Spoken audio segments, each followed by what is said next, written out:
Hello dear student, आज हम करने जा रहे हैं एक्सरसाइज 2.39 क्लास का question number fourth and fifth. तो सबसे पहले मैं आपको क्वेश्चन नंबर फोर्थ कराऊंगा, और क्वेश्चन नंबर फोर्थ करवाने से पहले मैं क्या करवाने वाला हूँ, आपको कुछ बेसिक चीज़ें सिखाने वाला हूँ, जिससे कि आप क्वेश्चन नंबर फोर को करते वक्त अच्छा फील कर सके कि क्वेश्चन नंबर फोर में करना क्या है।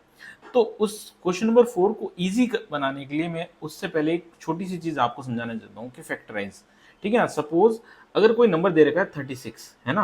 अगर 36 का मुझे फैक्टर ढूंढना है तो मैं क्या करूँगा, उसका प्राइम फैक्टराइजेशन करूँगा, 2 से डिवाइड करेंगे तो कितना आ जाएगा 18।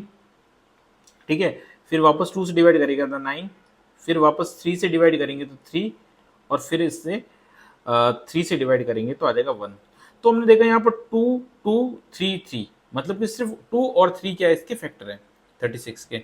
और भी हो सकते हैं, 6 भी हो सकता है ना, 2 इंटू 3 6 भी हो सकता है। और क्या हो सकता है ऐसे, मतलब 3 इंटू 3 9 भी हो सकता है। तो ऐसे करके हमने इसके फैक्टराइज, मतलब कि हमको पता चला कि 36 के जो फैक्टर हो गए वो कितने हो गए, 2 हो गया, एक 3 हो गया, एक क्या हो गया, इनका कॉम्बिनेशन हो गया 6 हो गया।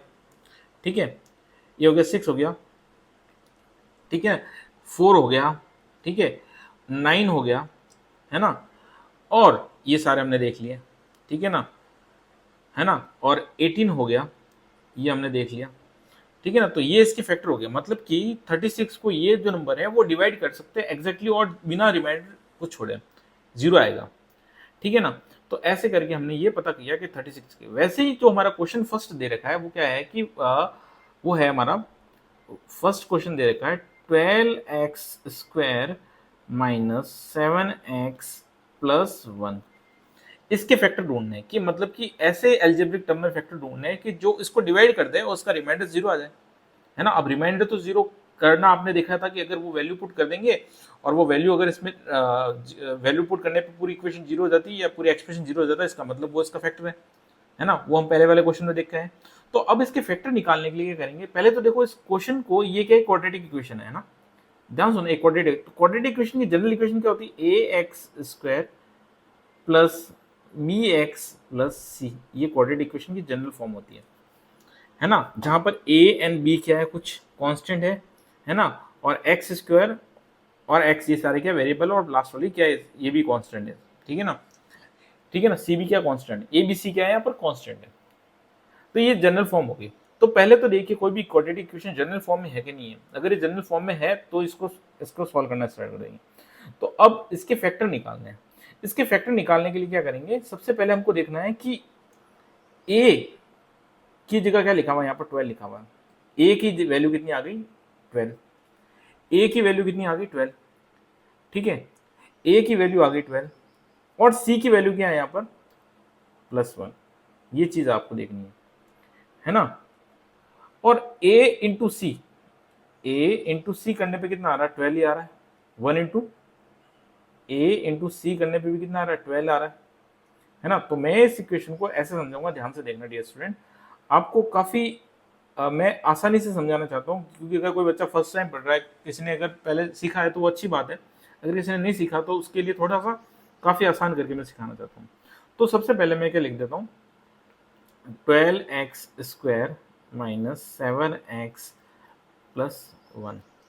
ये जो फर्स्ट टर्म है ए और सी, इन दोनों का मल्टीप्लाई किया कितना है, 12। कितना है, 12। अब 12 के फैक्टर क्या क्या होते हैं, है ना, वो देखते हैं। कि ऐसा नंबर ढूंढना है जिसको मल्टीप्लाई करने पे तो आए 12, और उसको प्लस, या तो प्लस या सब्सट्रैक्शन करने पे आए -7। तो ये मैंने क्या बात बोली है, इसका मतलब मैं भी समझाने वाला हूँ। मुझे पता है कि आपको बोलने से कुछ समझ में नहीं आया, मैं आपको एग्जाम्पल, जैसे कि देखो 12 के प्राइम फैक्टराइजेशन करेंगे तो कितना आएगा, 12 का आएगा 2 6, फिर वापस 2 से करेंगे 3, फिर 3 1। तो इसके फैक्टर बने 2 2 और 3, है ना। तो हमको देखना है कि पहले तो इसको ए और सी को मल्टीप्लाई करके इसके प्राइम फैक्टर निकाल दिए। निकालने के बाद हमको यहां पर देखना बीच में कितना है, बीच में है -7। अब ऐसा नंबर ढूंढना है, ऐसे दो नंबर ढूंढने हैं जिनको मल्टीप्लाई करने पर तो 12 है, और एडिशन या सब्सट्रैक्ट करने पे कितना है, -7 है। तो मैं क्या लिख सकता हूं, मैं इधर देखो 4 इंटू 3 करूंगा। अगर मैं 4 इंटू 3 करता हूं तो आता है 12। ठीक है, आगे बात सुन, मैं 4 इंटू 3 करता हूँ तो आता है 12, समझे? आगे बात सुन, मैं 4 इंटू 3 करता हूँ 12 और इन दोनों को ऐड करता हूँ तो कितना आता है 4 प्लस 3 करता हूँ तो आता है 7, कितना आता है 7। पर हमको यहाँ पर कितना चाहिए, -7 चाहिए, तो मैं ऐसे भी तो कर सकता हूँ -4 -3 तो आ गया -7, और -4 और -4 इंटू -3 करेंगे तो आएगा +12, है ना?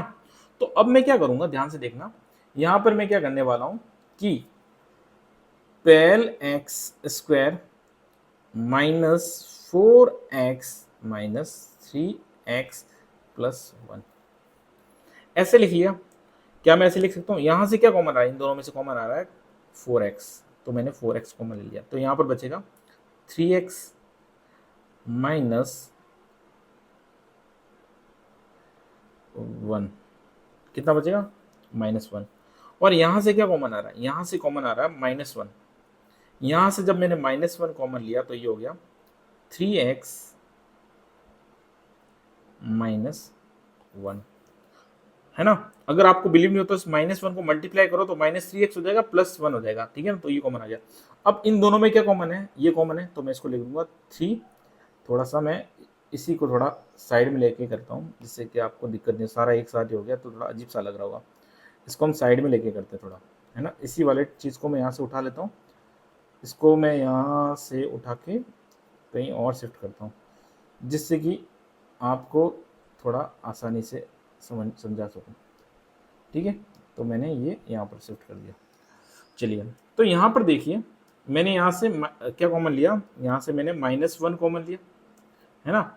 -1 कॉमन लेने पे ये कुछ ऐसा चीज़ बना, तो इसको मैं लिख दूंगा, ये दोनों कॉमन है तो मैं इसको लिख दूंगा 3x -1। अब बचा क्या, बचा मेरे पास 4x -1।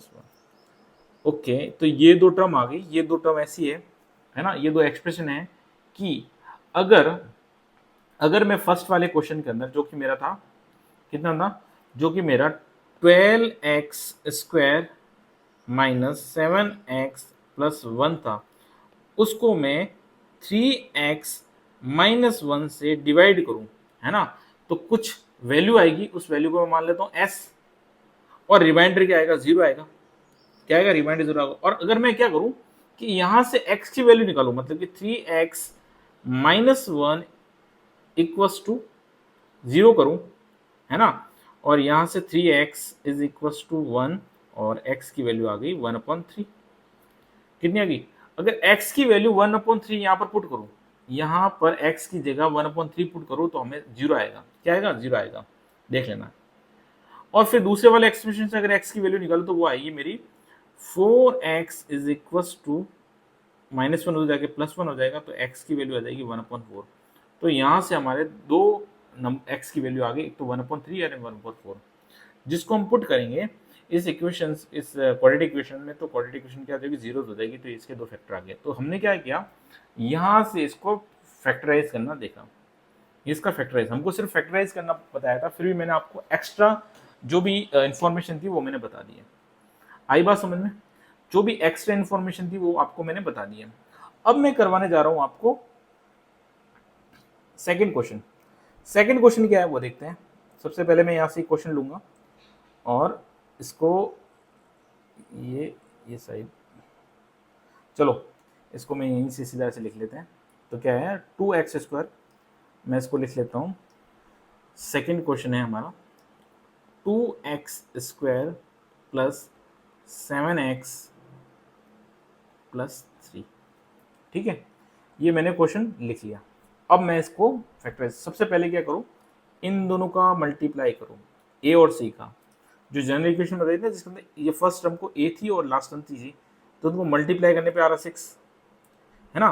तो आपको 6 के फैक्टर ढूंढने, 6 के जब मैंने फैक्टर ढूंढे तो 6 के फैक्टर हुए 3,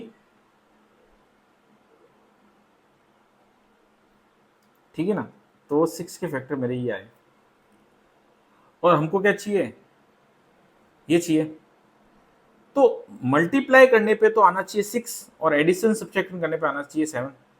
तो मैं क्या कर सकता हूँ, मेरे को पता है कि 6 × 1 करेंगे तो आएगा 6, और 6 + 1 करेंगे तो 7, तो ये मेरा हो गया, है ना, मल्टीप्लाई करने पे 6 आ गया और प्लस करने पे कितना आ गया, 7 आ गया। आगे बस, तो अब मैं क्या लिख दूंगा, इस 7 की जगह क्या लिख दूंगा, 6 प्लस 1, तो मैं लिख दूंगा 2x² plus 6 plus 1x plus 3। ये क्वेश्चन में पहले वाले से थोड़ा इजी तरीके से, पहले मैंने सीधी वैल्यू पुट कर दी थी, अब देखो x की वैल्यू मल्टीप्लाई करेंगे अंदर ब्रैकेट के अंदर तो आ जाएगा, ठीक है ना, x की वैल्यू क्या कर देंगे, मल्टीप्लाई करेंगे तो यहाँ पर हो जाएगा 2x² plus 6x plus x plus 3। समझे कि नहीं समझे? तो यहाँ से मेरा कॉमन आ रहा है 2x, यहाँ से मेरा कॉमन आ रहा है 2x, तो यहाँ बच जाएगा x और यहाँ बच जाएगा 3। यहाँ से मेरा कॉमन आ रहा है +1, तो यहाँ मेरा बच जाएगा x प्लस 3। ठीक है, तो इसमें x प्लस 3 दोनों में आ रहा है, तो मैंने यहाँ से इसको कॉमन लिया था, तो बचेगा कितना, x प्लस 2x प्लस 1। तो ये इसके क्या आगे फैक्टर बना दिया। यही वैल्यू है जो यहाँ पुट करेंगे तो क्या आ जाएगा, इसकी 0 आ जाएगी। जो फर्स्ट क्वेश्चन में मैंने इसको डिटेल समझा दिया, ठीक है। अब इसका थर्ड क्वेश्चन क्या है वो देखते हैं। थर्ड क्वेश्चन भी करवा लेता हूँ आपको। 6x² plus 5x minus 6। तो इसका जो थर्ड क्वेश्चन है वो क्या है देखते हैं। इसका जो थर्ड क्वेश्चन है वो है 6x², ठीक है। जो इसका थर्ड क्वेश्चन है वो कितना था, 6x², एक second, 6x² plus 5x minus 6। ये इसका क्या था, थर्ड क्वेश्चन था। ये इसका क्या था,